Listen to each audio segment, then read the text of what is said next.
ओम नमः शिवाय।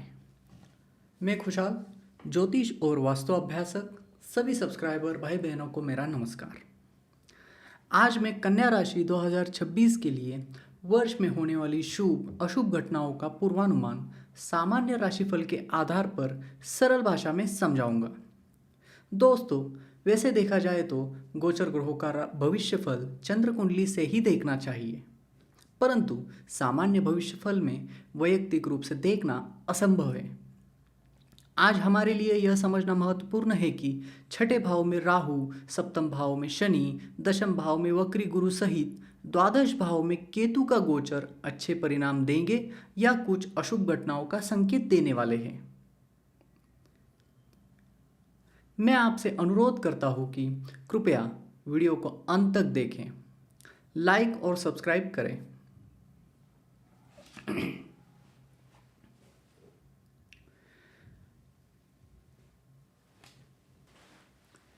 राहु लग्न स्वामी बुध का मित्र है और कन्या राशि राहु की अपनी राशि कही गई है, इसलिए राहु कुंभ राशि में ज़्यादा नुकसान नहीं करेगा, जो कि छठे भाव में है। कई विद्वानों ने छठे भाव में स्थित राहु को बहुत शुभ माना है, इसलिए आप अपने दैनिक जीवन में कुछ बहादुरी दिखाकर अपने दुश्मनों को हराने या किसी प्रतियोगिता में सफल विजयी होंगे। सर पर चढ़े कर्ज से कुछ राहत इस काल में जरूर मिलेगी। किसी कारणवश किसी के खिलाफ कानूनी कार्रवाई का सामना कर रहे हैं तो इस अवधि में आपको विजय प्राप्त होगी। घरेलू जीवन में थोड़ी उदासीनता रह सकती है। आपके पत्नी का भाई यानी साले के साथ किसी कारणवश विवाद होने की संभावना दिखाई देती है, पर आपका सामाजिक जीवन सफल और खुशहाल बना रहेगा। विपरीत परिस्थितियों में भी आप दृढ़ संकल्प और धैर्य के साथ सामना करेंगे और सफल भी होंगे। जब तक राहु इस अवस्था में है तब तक कोई भी बाधा आपको परेशान नहीं करेगी। अगर कोई व्यक्ति भाग्य विधाता न भी हो तो भी वह कड़ी मेहनत के माध्यम से उन्नति के द्वार खोल सकता है। फरवरी और मार्च के महीने में आपको मेहनत की तुलना में लाभ कम ही मिलेगा। अपने भाई बहनों के साथ दिल जमाई का प्रयास व्यर्थ रहेगा। धन प्राप्ति में भी कुछ बाधाएं आएंगी। 12वें भाव की सिंह राशि में बैठा केतु अनावश्यक यात्राओं के कारण आपके खर्चों में वृद्धि करेगा। आपका स्वभाव थोड़ा जिद्दी और चिड़चिड़ा बना रहेगा। विचलित मनस्थिति में जिद्दी होकर पैसे खर्च करने में जरा भी परवाह नहीं करोगे। अगस्त के महीने में व्यापार कभी नरम तो कभी गर्म रहने से आय की इक्वल परिस्थिति रहेगी।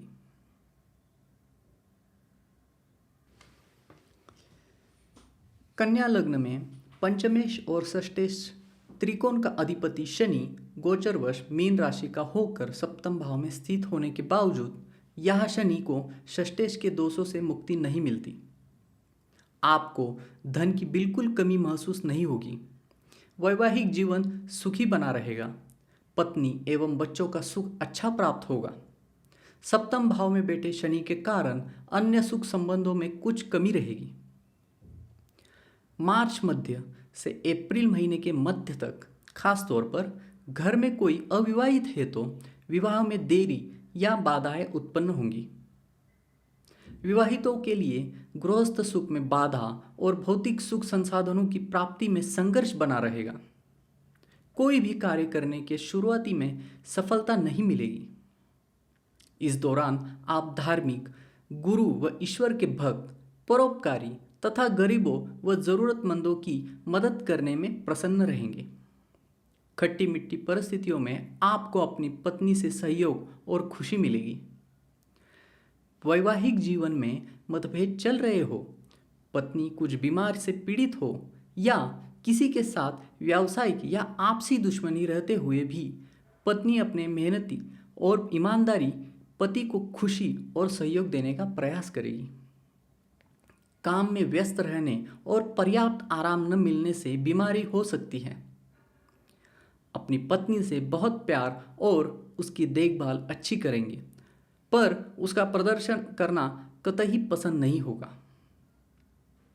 आप शब्दों से अधिक कार्य और कड़ी मेहनत को महत्व देते हैं। धर्म कर्म का पालन करते हुए अपनी मेहनत और बौद्धिक शक्ति के बल पर आप शनि के गोचर काल में भाग्य के द्वार अवश्य खोलेंगे।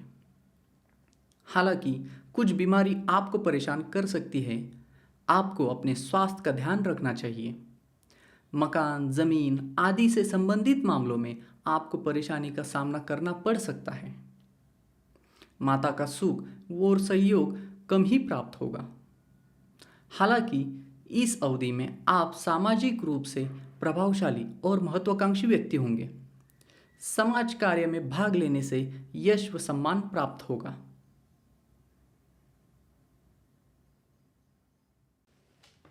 चतुर्थेश व सप्तमेश का स्वामी गुरु वक्री होकर दशम भाव की मिथुन राशि में स्थित है।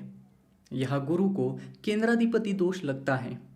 गुरु का वक्री काल 115 से 120 दिनों के बीच लगभग रहता है।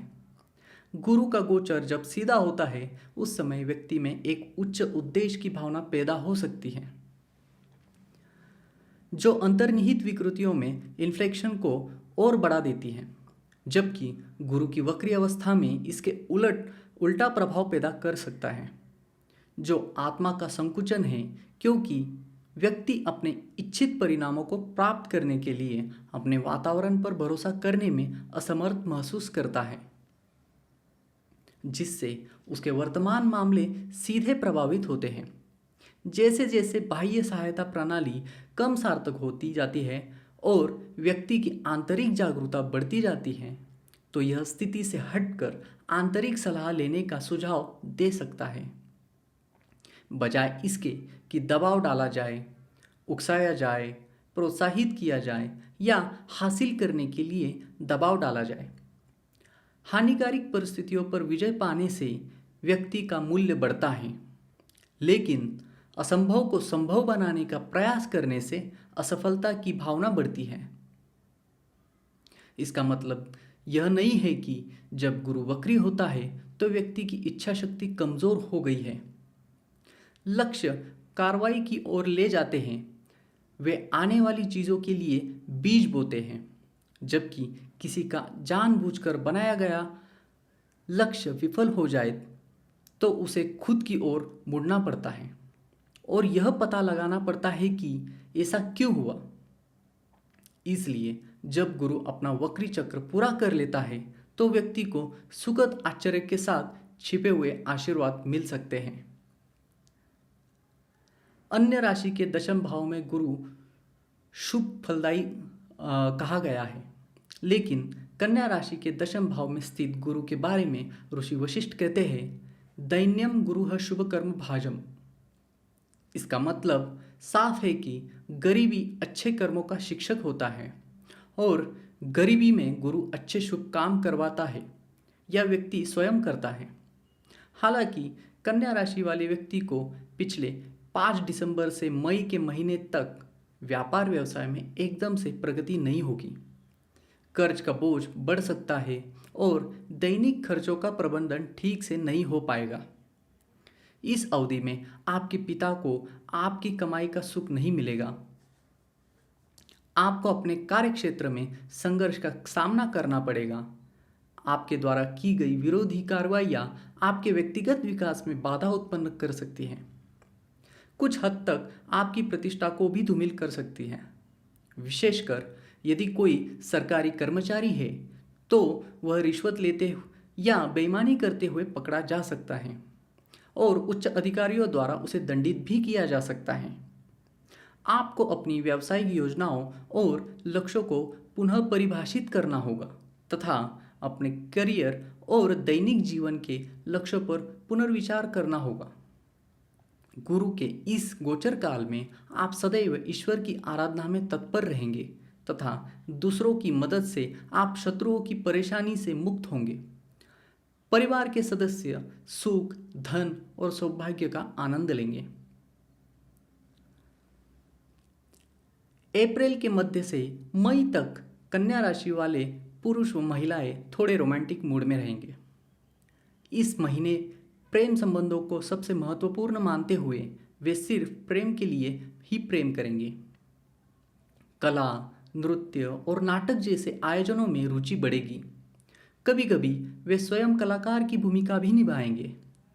अपने महान मौलिक विचारों के कारण आप किसी भी विषय को शीघ्रता से समझ लेंगे, उत्कृष्ट शिक्षार्थी होंगे, प्रयोगात्मक होंगे, अपने लक्ष्यों के प्रति समर्पित होंगे तथा कभी कभी थोड़े अभिमानी और स्वतंत्रता प्रेमी भी होंगे। 1 जून को जब एकादश भाव की कर्क राशि में गुरु उच्च का होकर प्रवेश करेंगे, तभी आपका 2 व्हीलर या कार खरीदने का अधूरा सपना जून से अक्टूबर के बीच वास्तव में सच हो जाएगा। व्यापार में अच्छा मुनाफा होने से धन और वाहन सुख मिलेगा। भगवान और अपने पिता की कृपा से धन, वैभव तथा वाहन सुख अवश्य प्राप्त होगा। कभी कोई व्यक्ति अपने स्वार्थ की पूर्ति के लिए प्रतिष्ठित लोगों के साथ बनी मित्रता का दुरुपयोग करने की कोशिश कर सकता है।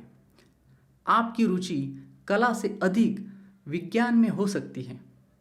विज्ञान तथा प्रौद्योगिक क्षेत्रों में कड़ी मेहनत से आप सफल भी होंगे। वैसे भी मिलनसार, सफल तथा प्रतिष्ठित व्यक्ति तो है, पर सच्चे मित्रों से मिलना समर्थन आपको जून से अक्टूबर के बीच अवश्य धनवान और समृद्ध बनाएगा। जून जुलाई के महीने में सुंदर और उदार व्यक्तित्व आपको लोकप्रिय बनाएगा, क्योंकि आप सुख सुविधाओं और विलासितापूर्ण जीवन शैली के प्रति गहरा सम्मान रखेंगे। कमोबेश समतावादी, विनम्र, सुसंस्कृत लोगों के बीच मतभेदों को प्यार से सुलझाने में आप माहिर होंगे। भाई बहन तथा जीवन साथी सहित बच्चों का श्रेष्ठ सुख आपको मिलेगा। 31 अक्टूबर को द्वादश भाव की सिंह राशि में गुरु का प्रवेश यहाँ सुखहीन एवं विवाह भंग योग बनाएगा। अगर आप अविवाहित हो तो विवाह होने की विलंब होगा। प्रतिष्ठित एवं धार्मिक कार्यों के साथ साथ दान पुण्य पर खर्च करने वाले व्यक्ति होने के बावजूद भी राजनीति में आपके साथ धोखा हो सकता है। फिर भी आप कहीं तीर्थ यात्रा पर जाने का आयोजन कर सकते हैं। इस अवधि में आपका व्यवहार और आचरण कभी कभी संदिग्ध लग सकता है। बीमारी, कर्ज अथवा शत्रु से थोड़ी बहुत परेशानी आपको झेलनी पड़ेगी। 25 नवंबर को पंचम भाव की मकर राशि में राहु और एकादश भाव की कर्क राशि में केतु वक्री होंगे। अनेक लोगों से मैत्रीपूर्ण संबंध बनाए रखने अथवा लोगों की स्थितियों और प्रवृत्तियों को समझने में रुचि लेने से आप लोगों का सहयोग और समर्थन प्राप्त करेंगे, जिससे एक जनप्रतिनिधि या नेता बनने में आपकी भूमिका स्पष्ट होगी। गुणी, विद्वान, विनोद प्रिय स्वभाव तथा मित्रों के सहयोग से आप अपने सभी कार्यों में सफल होंगे तथा धन एवं सुख प्राप्ति में भाग्यशाली रहेंगे।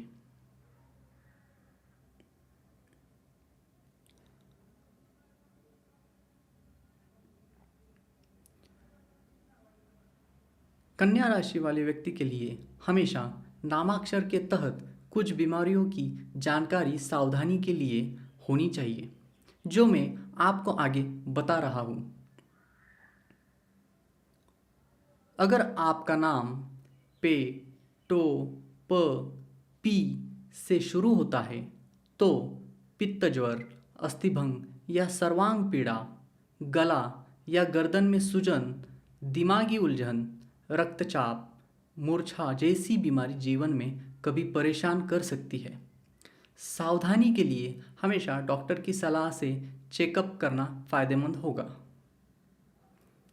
अगर आपका नाम पू, शा, ना, ठा से शुरू होता है तो उदरशूल, मंदाग्नि, उदरवायु, आंतों में दर्द, उल्टी होना, मूत्र रोग जैसी बीमारियां जीवन में कभी परेशान कर सकती हैं।